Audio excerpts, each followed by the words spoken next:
Hey, what's up, everybody? So, man, this is a different kind of reaction. It is straight to the point. This is a rant. Rarely do I have negative things to say, but I do this time. This is a serious rant about certain things about the music industry that I do not like. Of course, I'm constantly sharing things with you that I do like.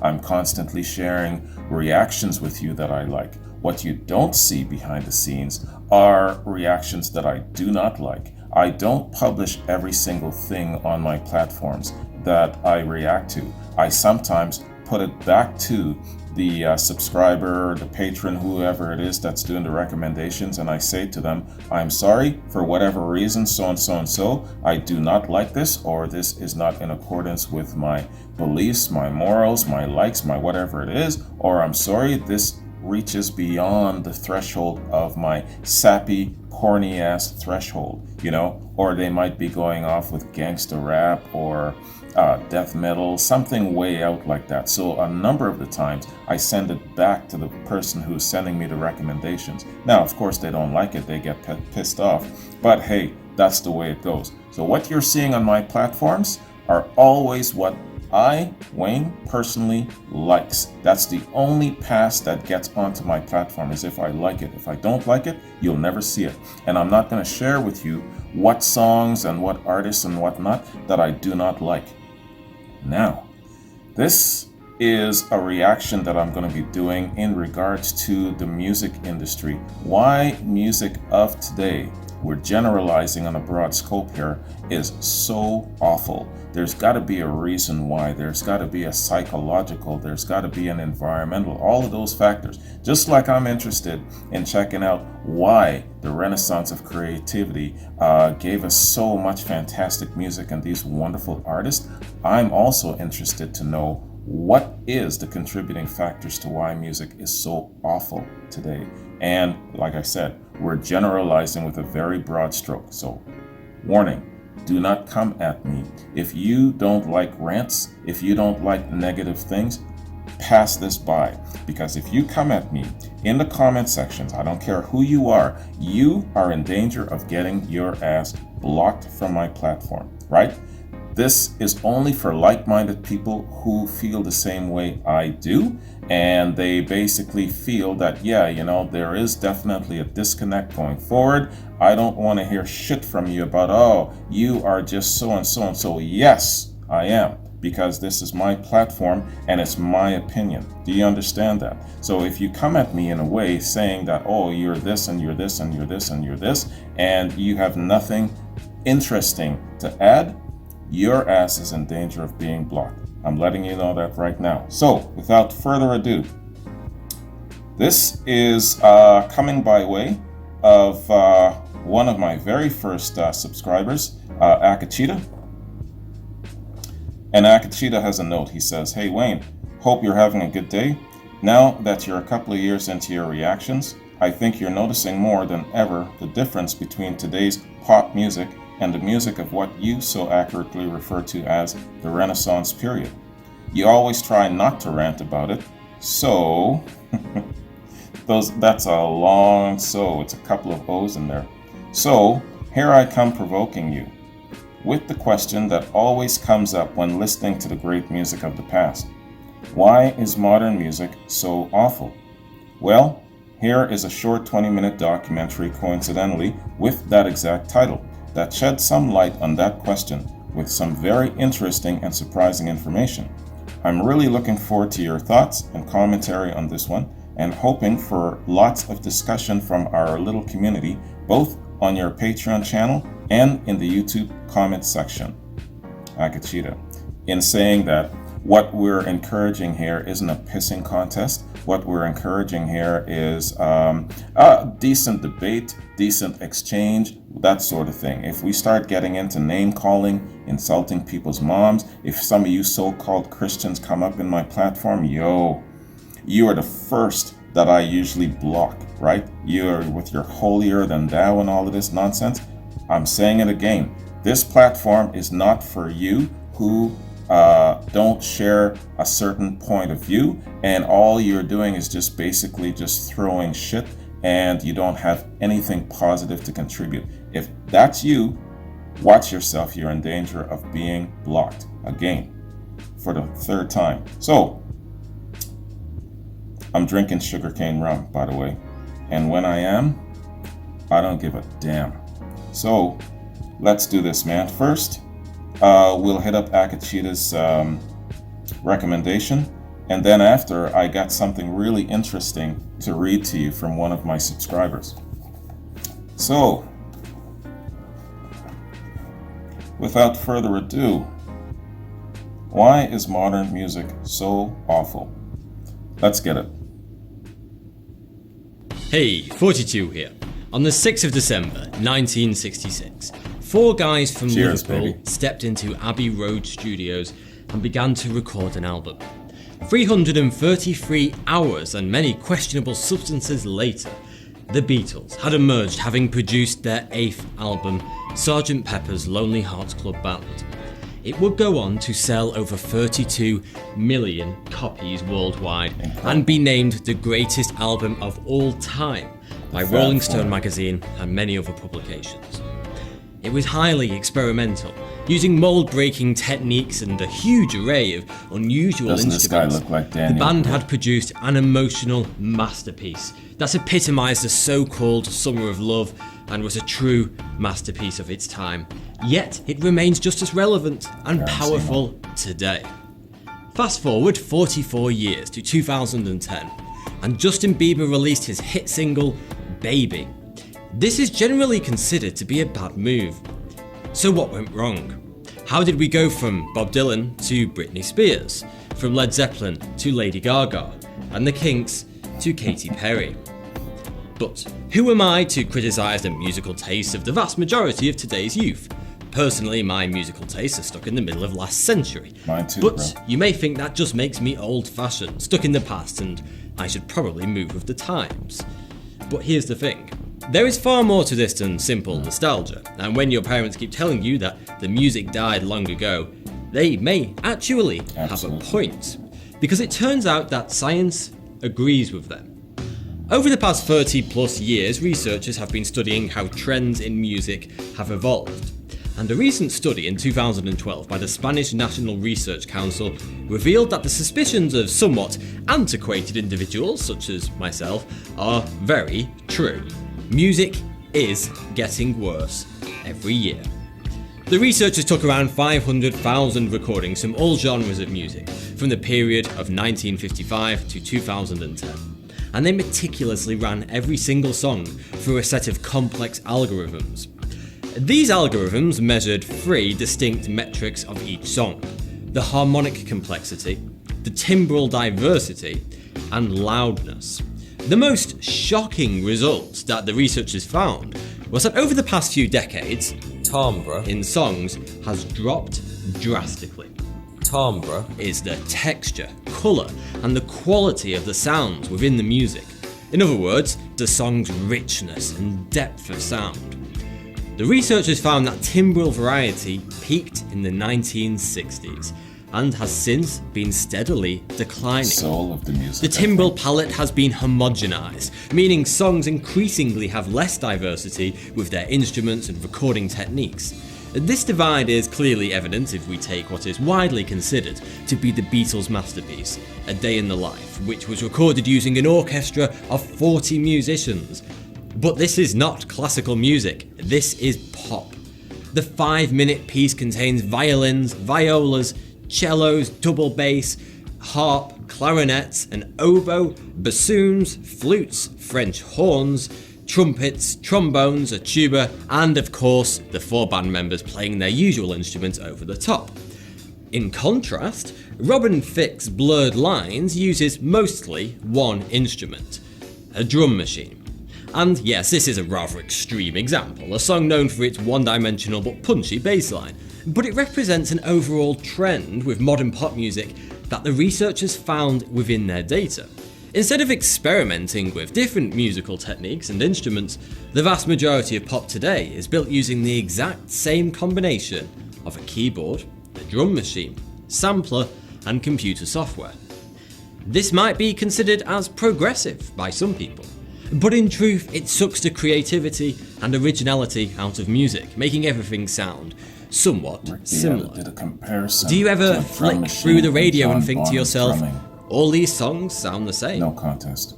Well, what the researchers found is that the melodies, rhythms, and even the vocals of popular music have become more and more similar to each other since the 60s. One facet of this homogenization of popular music was pointed out by musical blogger Patrick Metzger. Metzger noticed that hundreds of pop artists were using the exact same sequence of notes, in which there's a shift from the 5th note in a scale to the 3rd note and then back to the 5th. This sequence of notes is usually accompanied by a vocal wah-oh pattern. Metzger named this the Millennial whoop, and it sounds like this. Whoa, whoa, whoa, whoa. The Millennial whoop can be found in hundreds of chart-topping pop songs created over the past few years, and its usage is becoming more frequent all the time. From Katy Perry's California Girls to Justin Bieber's Baby, literally every single major pop star today has included the Millennial whoop in at least one of their songs. But why? Well, quite simply, familiarity. Our brain likes familiarity. The more we hear the same sounds, the more we enjoy them. The Millennial whoop has become a powerful and predictable way to subconsciously say to the masses, hey, listen to this new song, it's really cool. Psychedelic rock. But don't worry, you will like it because it's also really familiar.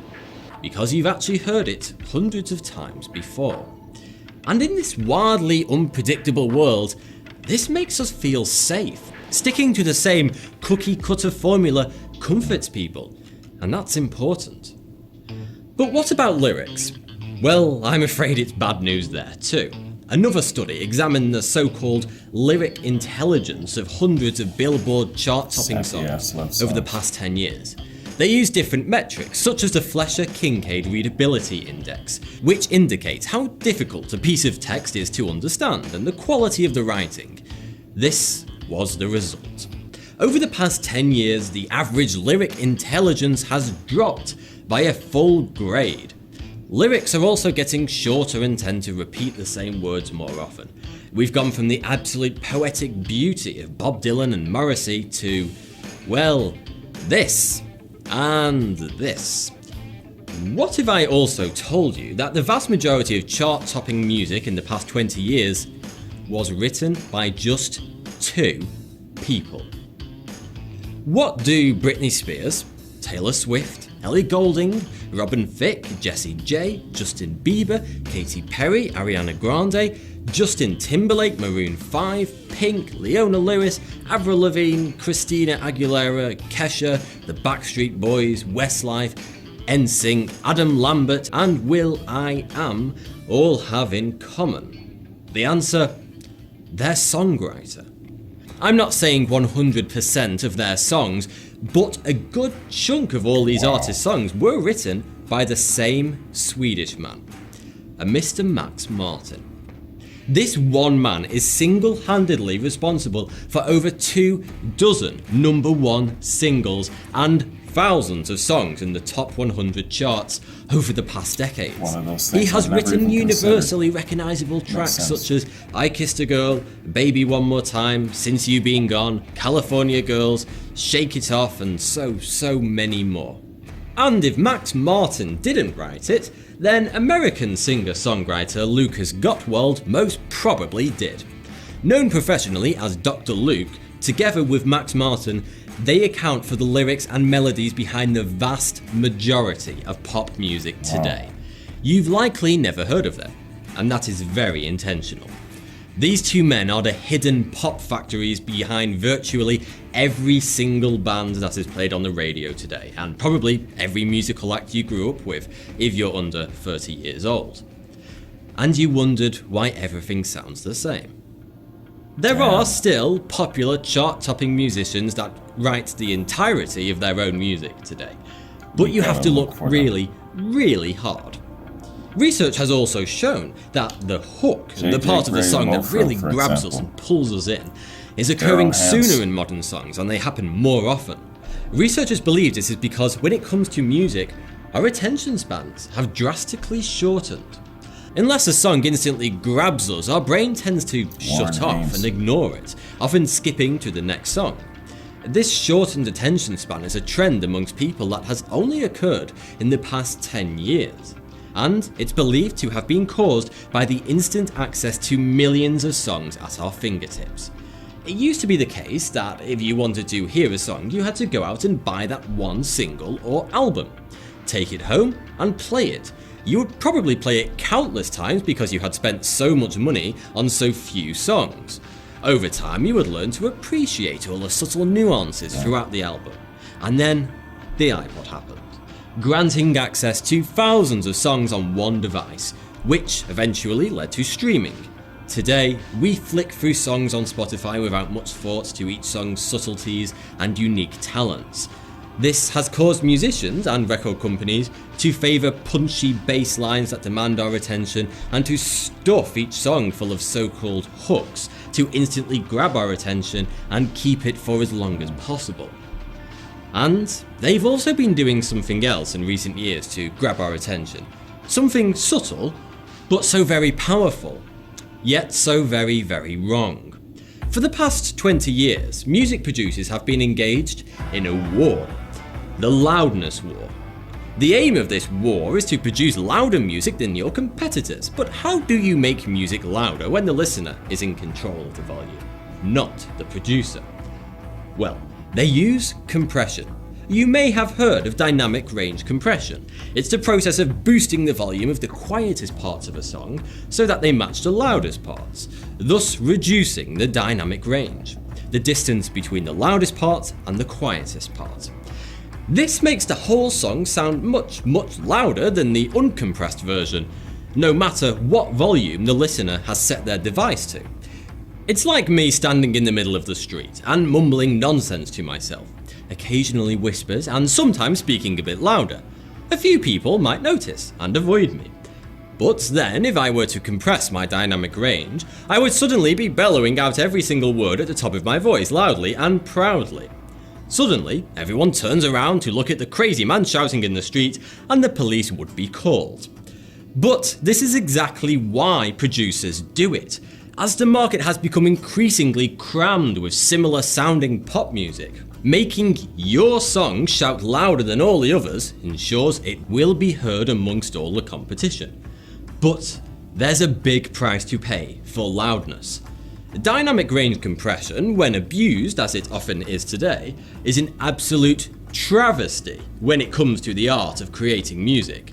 Where physics is concerned, the rule is that you can't make a sound louder than the volume it was recorded at without reducing its quality.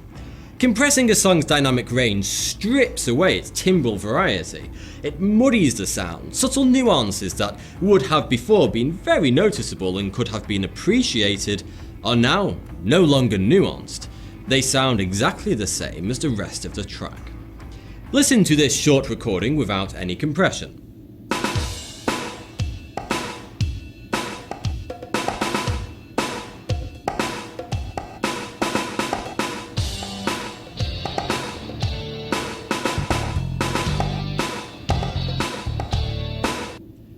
Now hear what happens when the dynamic range is compressed to match that of modern pop music.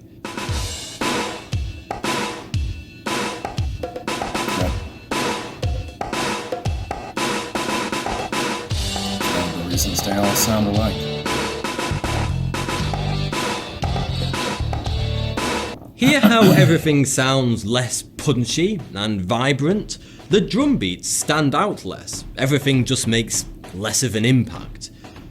But at the end of the day, there is a very real reason why popular musicians and producers today don't stray away from their safe haven of repetitive, monotonous drum machines, unimaginative, factory-produced lyrics, rhythms stolen from the previous popular song then chopped up and changed slightly, and of course their ever-popular millennial whoops. It all has to do with risk. In the 50s, 60s and 70s, record labels would receive hundreds of demo tapes from budding young artists every week. They would sift through them and the most talented acts would be offered record contracts. Even if they weren't that special, it didn't matter too much. The record label would just throw a few £1,000s into marketing, and if the public liked their music, they would naturally gain traction and make it big. If not, they would fade away into the night. And this is crucial, because importantly, the public were voting with their ears for the best, the most talented musicians, singers and songwriters. We, the people, were the final judge and jury, the ultimate arbiter. And so musicians had to be really bloody talented to impress us enough to stick around and make more music. There was just no room for sloppiness or the untalented. But this method was risky, because many times record labels would pump thousands of pounds into an act that weren't destined to be, and their gamble wouldn't pay off, losing their investment. But when they signed the really big acts, it would balance the books. However, today, promoting a new band is more expensive than ever. Over time, the cost of breaking in a new artist onto the global music scene has skyrocketed. In fact, the IFPI reports that today, it costs anywhere between $500,000 and $3 million to sign a new act and break them into the music scene. That's a hell of a lot of money. Would you want to gamble with $3 million? No, neither do music producers. So, the industry has reacted by removing the risk. Instead of trying to find genuine musical talent, they simply take a pretty young face, usually from a TV talent show, and then simply force the public to like them by brainwashing them. Instead of allowing the public to grow to like an artist and make their own mind up about the quality of their music, the industry now simply makes you like their music, thus removing all the financial risk. Brainwash, you say? How on earth do they do that?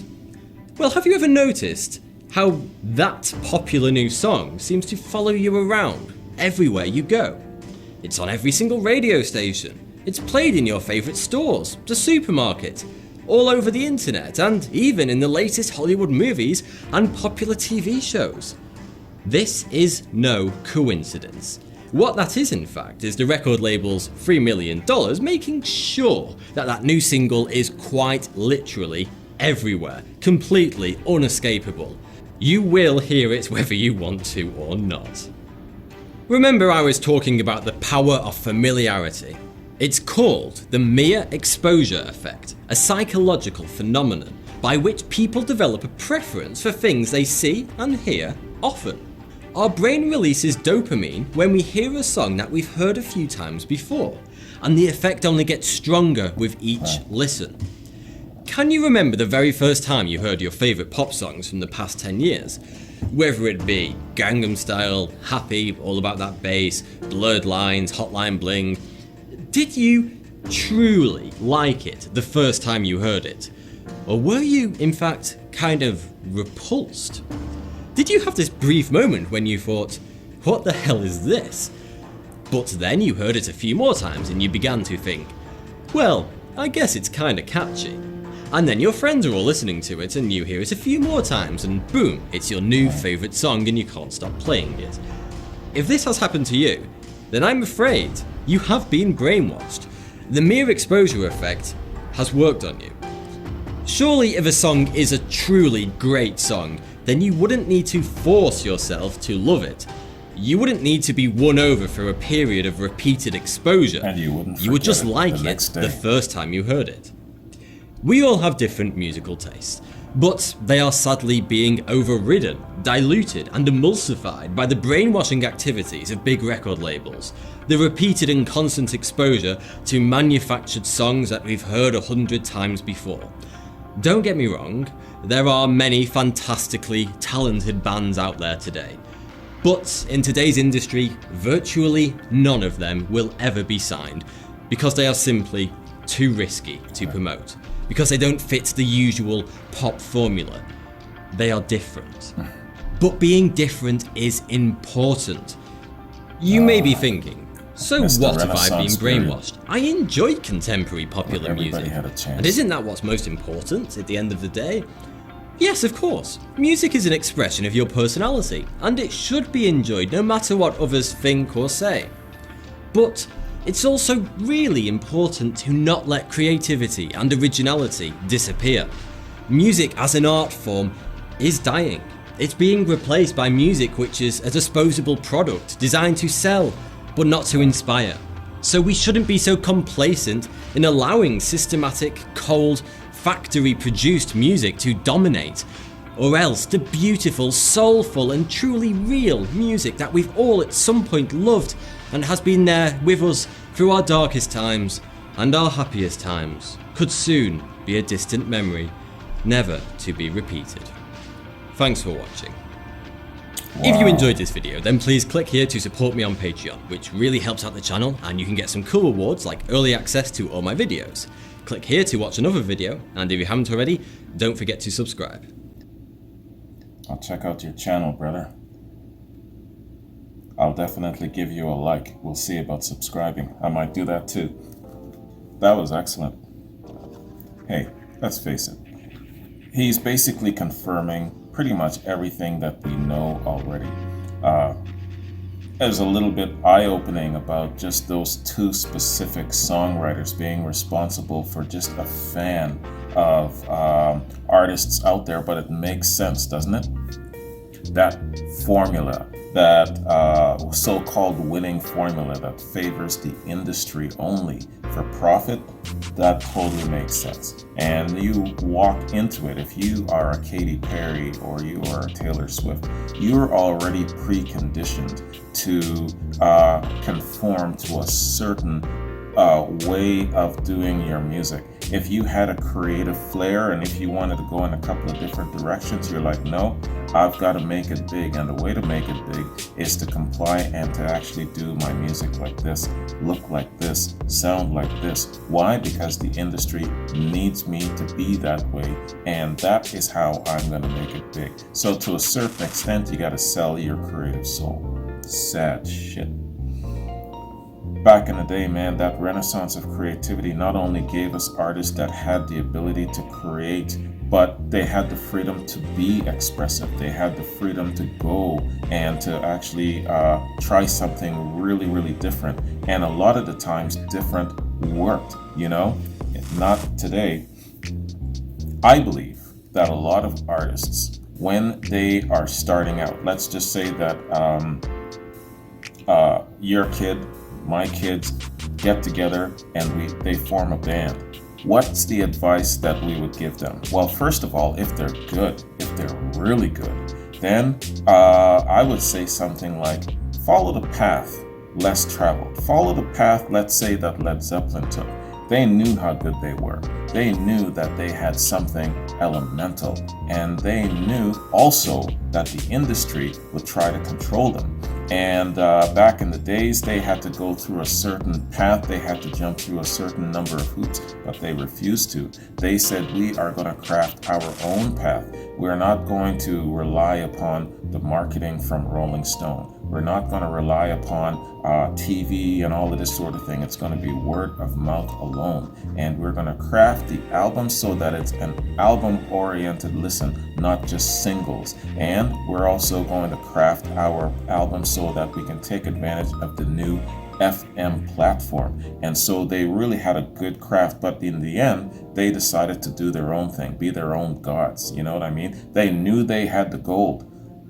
Those who have the gold makes the damn rules. Led Zeppelin were not liked by the media outlet because they were the masters of their own path. They took their own way, and they did not comply to what the media at the time wanted. They also had help. They had the form of a great manager, Peter Grant, who was a bulldog and protected them, and they also had Ahmet Ertegun, the CEO of Atlantic, who allowed them that creative freedom. He had enough faith in them that, yeah, you know what? I will allow you to go wherever you want to go. If we had our kids starting up a band right now in this day and age, and they were really good, they've got to be really good, That's what I would tell them to do. Because what this guy just presented, this is what you have to look forward to. This is the rapids that you've got to traverse. You've got to navigate through all of this shit, right? That's what I would tell them. Wow, what a tumultuous undertaking though. But you know what? This is stuff that we all know. This guy is just breaking it down for us bit by bit and really confirming what we all knew in here. You know what I'm talking about? It's interesting. He was talking about also the beat machine, and when he started talking about the drum machine and everything, I immediately thought of Rick Beato when he did that comparison between a drum machine and John Bonham's drumming. I believe the track was. It wasn't Kashmir, it was Fool in the Rain. And he played the back-to-back, and you could tell, even though it was the same track, you can tell whose drumming it was. You can tell the track that contained John's drumming. It had more life, it had more essence. And I believe he's calling it timbre. So yeah, man, there's just so much essence missing from the music. It's been watered down, it's been sculpted, it's been just dissected, and now all we've got is just this basic tunnel sounding sound that's just so generic. And the programming and the brainwashing, wow, you know, it's basically an attack from all sides. The music, the way it's created, the way it sounds, the mass media, and all of the influences, social pressure, peer pressure. I mean, you know, I'm a product of that. For the longest time, over 30 years, I was a closet fan of rock and roll. Why? Because my R&B friends, my hip hop friends, my rap friends, all of those friends, I feared their judgment. Oh my gosh, the girls that I used to date, if they knew that I really liked David Bowie, oh my gosh, what would they think? You know what I mean? That was the stupid, irrational fear that I had when I was younger. So I can totally understand being a millennial now, and here we are trying to introduce them into something new.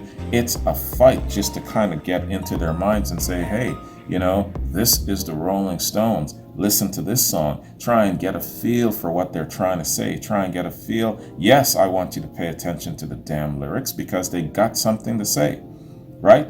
Listen to War Pigs. What are they trying to tell you? Listen to that really fantastic piece of instrumentation in the middle. Damn, what's it called? Luke's Ladder. Where they're just going into this valley of instrumentation, stretching that song out, making it epic. Listen to this. They have to be taught how to listen. Do you remember when I was first starting out with my channel? A lot of the times, a lot of you would say, check this out, check this out, check this out. And then I would come back to you and say, you're going to have to tell me how to listen, what to listen for, where am I going with this? And see, a lot of you had to train me, right? I can't remember who it was that recommended yes. Do you remember the first reaction to yes that I had? And do you, man, do you remember how lost I was trying to decipher the lyrics of yes? Or my first reaction, my Pink Floyd's, yo, man, I was tripping for a week listening to that shit. So with our millennial kids, they have to be taught how to listen because, yeah, man, they have been conditioned and they have been brainwashed. We who are older, and some of you older cats who were around back in the days to watch the Rolling Stones come up, to watch the Beatles come up, you are not brainwashed because you've got the overall big picture. You've got the blessing of that. And you guys also have the it's your pedigree. You've been brought up with it. You've been around it. You've seen the development of classic rock, all the way from the Chuck Berrys, all the way up till the late 80s with the Van Halens and the Aerosmiths. You guys have seen the entire turn of classic rock. You know what I'm saying?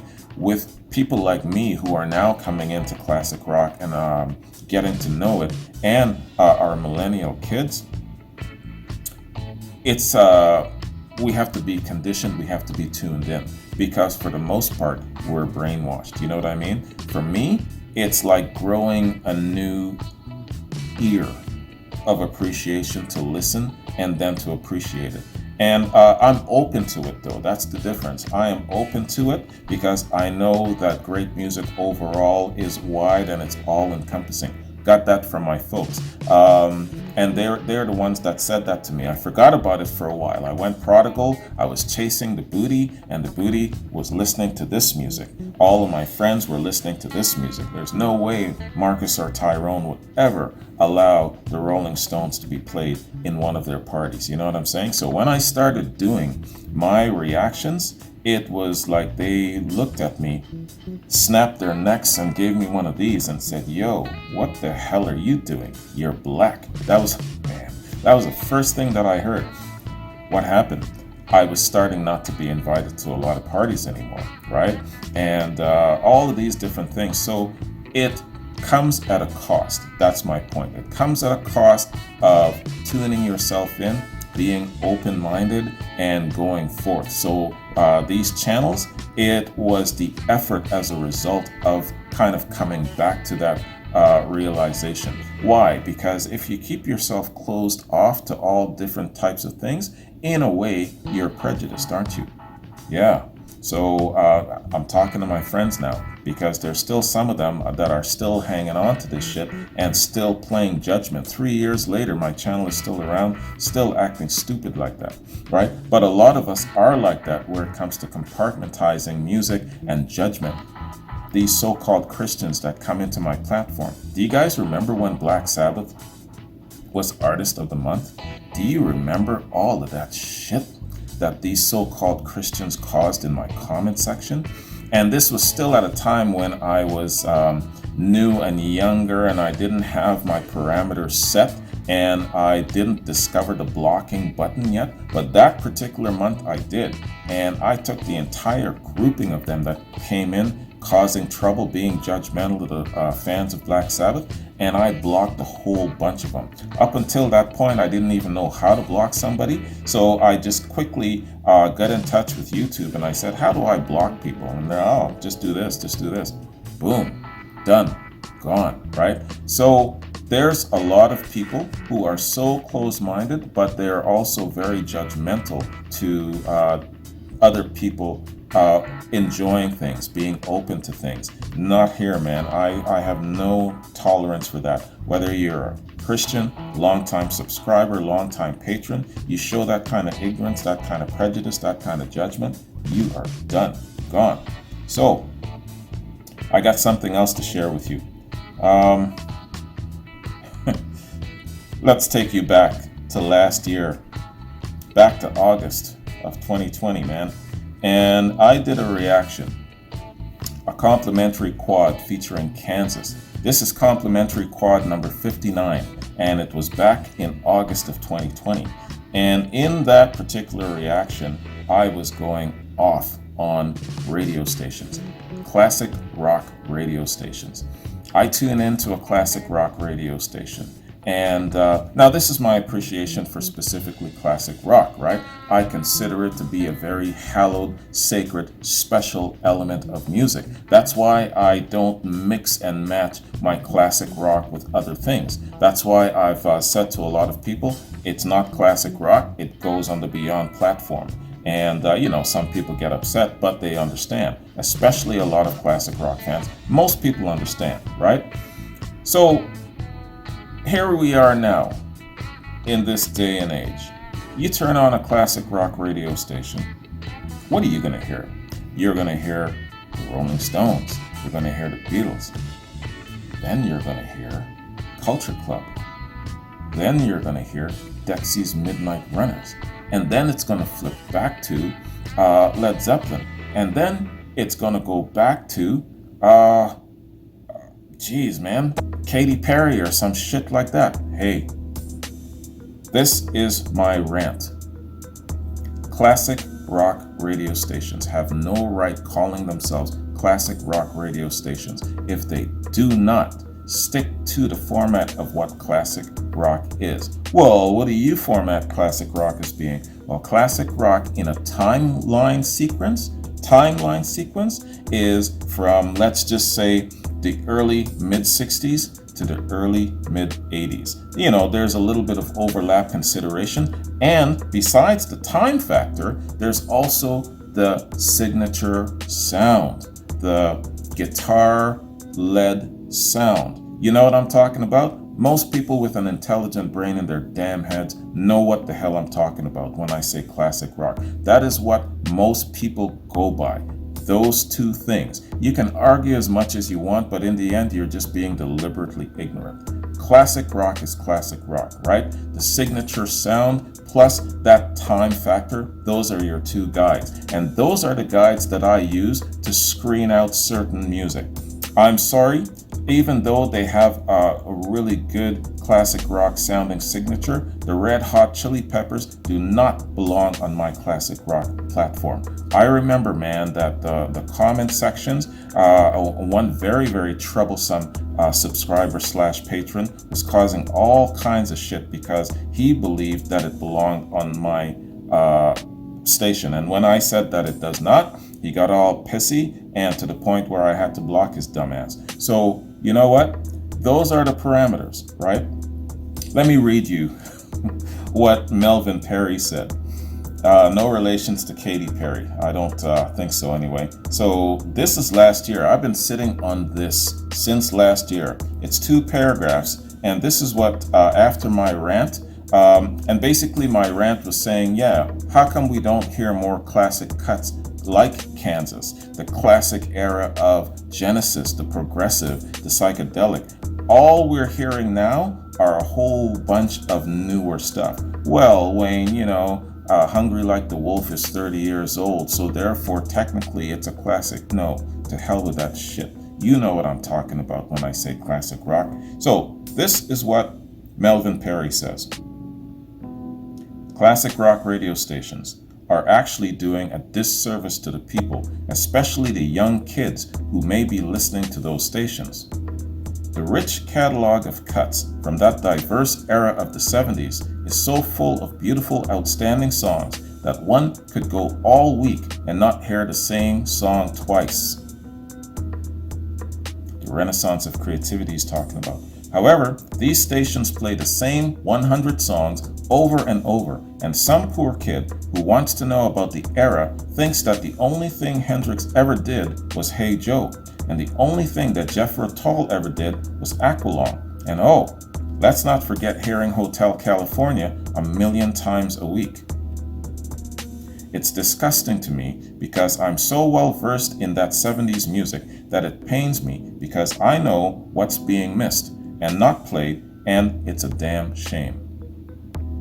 I was a preteen in the 70s, but there was so much diversity on the radio that at my fingertips, with either a transistor radio or the big console radio in the living room, that I was fortunate to have heard a boatload of music before I even became a musician. Plus, he's a musician.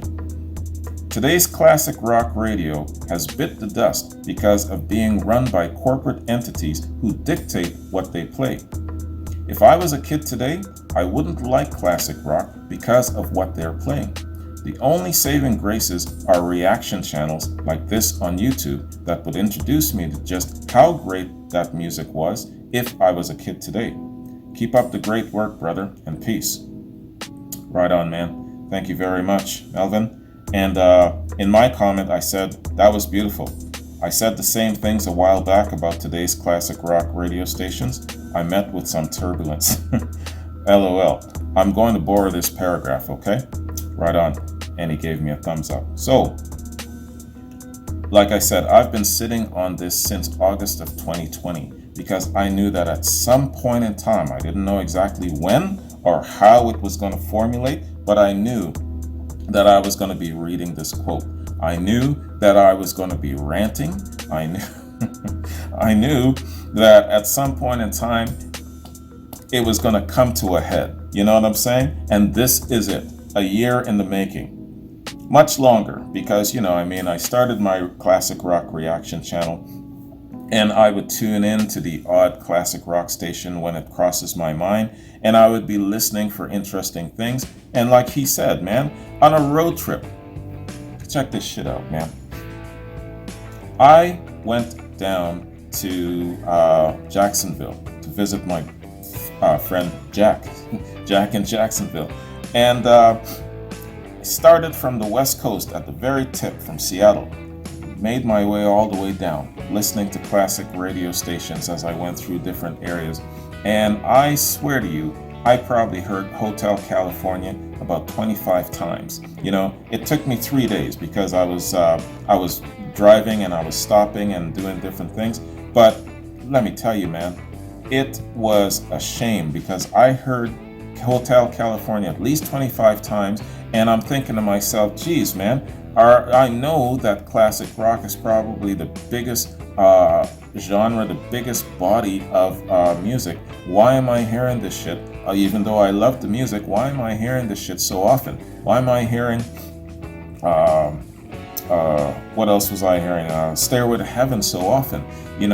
Let me hear some classic cuts from Kansas. Let me hear some classic cuts from Chicago. Let me hear some of these classic cuts.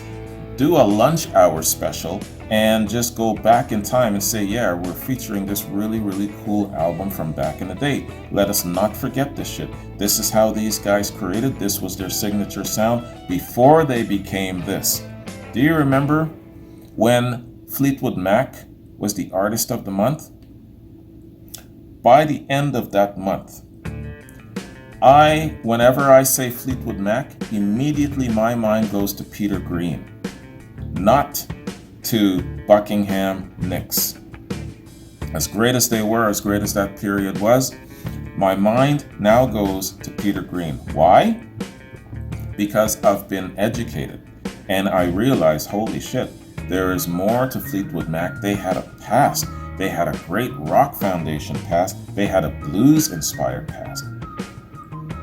And my father said to me, oh, you're doing that shit? You go all the way back to my bro, Peter Green. You hear me, boy? Don't you dare go through that whole period without doing the Peter Green years. I'll be watching. That's how he talks. And so my point being is, with our millennial kids today, we got to take them back in time.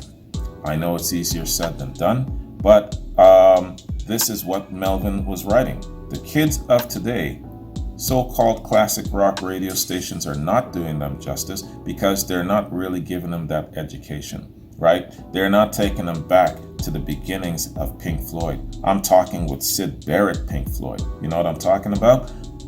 That is the real rock and roll. You're taking them back to the foundation, the Renaissance, as Paul McCartney said, where that creative bug was in the air.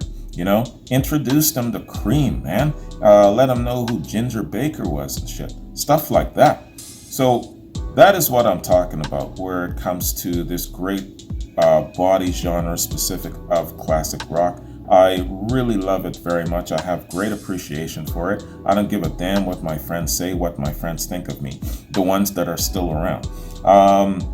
Yes, I've kicked so many of them to the curb you would not believe over this, a reaction channel. Can you believe it? My little hobby, my little side hobby. Some people judge me so harshly for it that I actually had to tell them to hit the bricks. Had to tell a couple of girlfriends to hit the bricks. Yo, right? You're demanding more of my time. This is all I can give you. Oh, you don't like that? Door, right? That's how it is, man. You got to be savage sometimes when you are doing something that you believe in, when you're doing something that you love. It's not always going to be kittens and rainbows. You're not always going to be the popular one. And you got to take the shit sometimes. I mean, a number of people come at me really, really hard sometimes. And I think to myself, what the fuck am I doing this for? Why am I doing this? Because of the love of the music and the great artists that sacrifice so much to give us these wonderful works. And here we are, these classic rock radio stations and the music industry just trying to hide and deny the creative process. The odd time, you got a really, really nice break in the clouds. Sunshine breaks through the clouds, and then somebody sends me a recommendation for a great artist, and I'm like, yo, this is fantastic.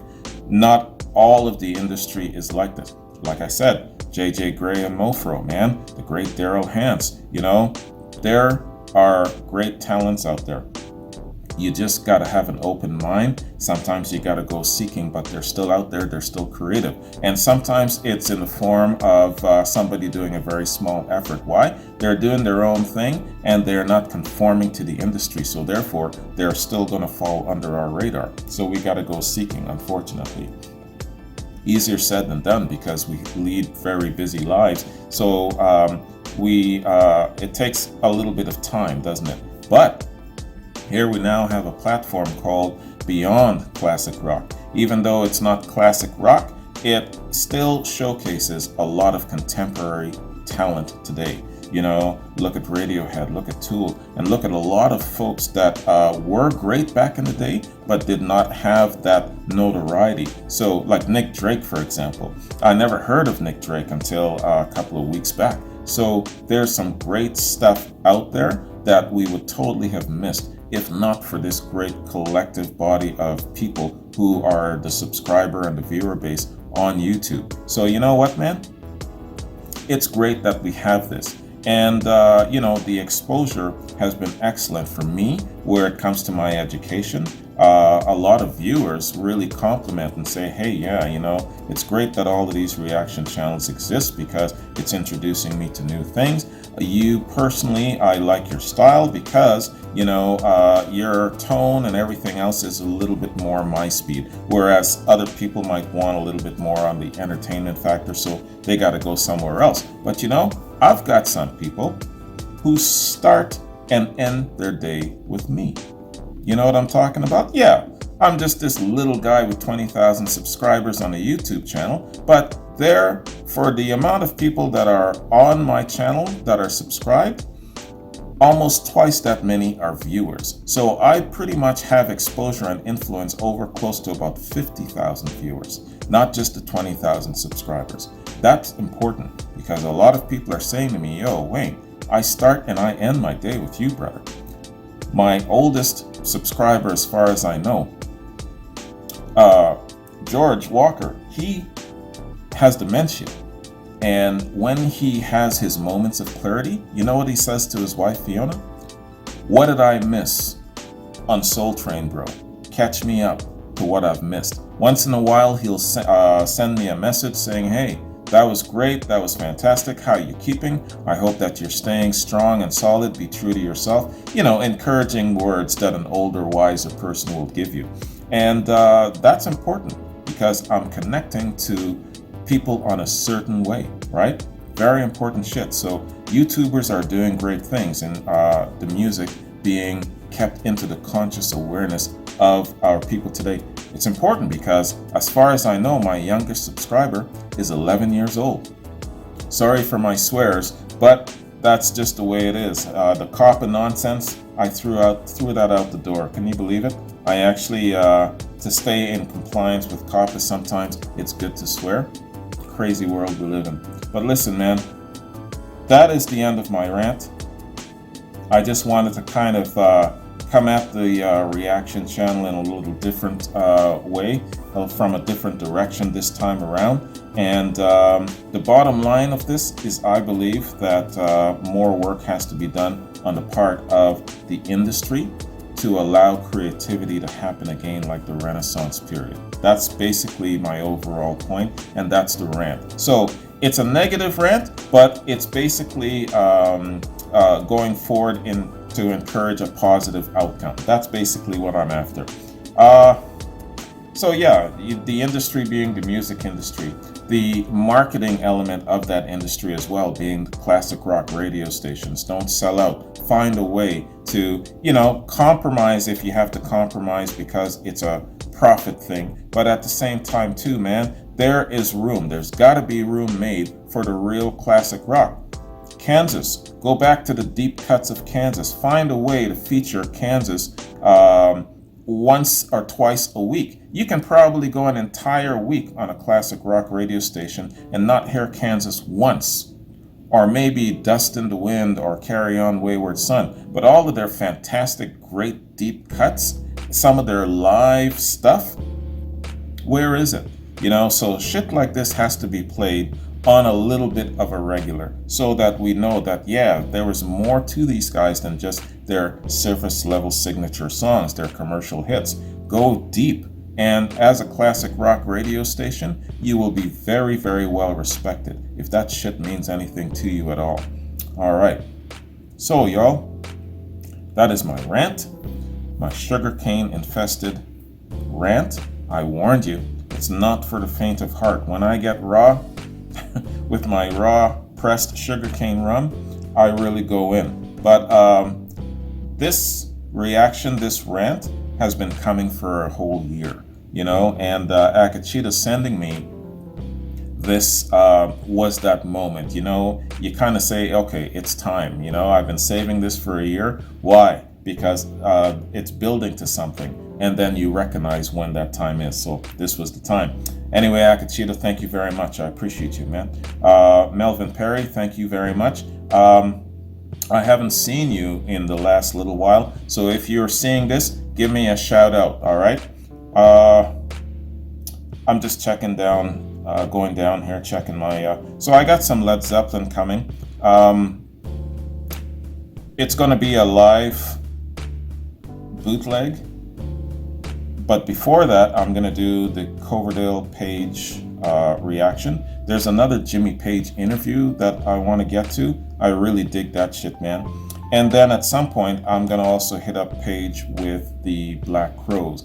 So once that'll be a little bit of my element of Page, and then I'm going to shift my focus towards Plant and Jones, right? If you haven't caught it yet, I did a quad 2 weeks ago on Jason Bonham and how he complements the Led Zeppelin sound so well, but he's doing his own thing, and so in my opinion, that guy should be much, much bigger. He should be just as renowned today as Led Zeppelin was back in their heyday, but it's the industry probably keeping him down. Sad, sad, sad. Yeah, so that's basically it, man. That's what I got going on in the next little while. Got reactions for a whole bunch of people. I'm a little bit too flashed up on sugarcane rum to remember it all. So I'll just say thank you very much for joining me. Pardon my rant. And another warning, you come at me with all kinds of stupid shit and you don't have anything good to contribute, your ass is out. Seriously, on a serious note. Like I said, when I'm drinking sugarcane rum, liquid courage, I don't give a damn, right? But thank you very much for this, Akachita. I appreciate it, man. This was really, really good. A great eye-opener, man. And I hope that the industry, at some point in time, recognizes that they have to allow creativity to come back. They have to give it a platform of opportunity, like the Ahmet Ertegons. A whole bunch of people like that have to come together and make way, kind of like Moses parting the Red Sea. Make a hole, man, make room, allow some creative input to come through. And it would be great to have another renaissance, wouldn't it? That would be fantastic. You can say, oh my gosh, man, yes, my parents and grandparents had their time back in the 60s and the 70s, and now look, man, it's now starting to evolve, and now it's our time. This is another renaissance in the making. Wouldn't it be great to be able to say that? Let me tell you, that would be fantastic. Anyways, y'all, I'm just talking now, so have a good one. Take care. Thanks for joining me. I'll see you in another reaction. Peace.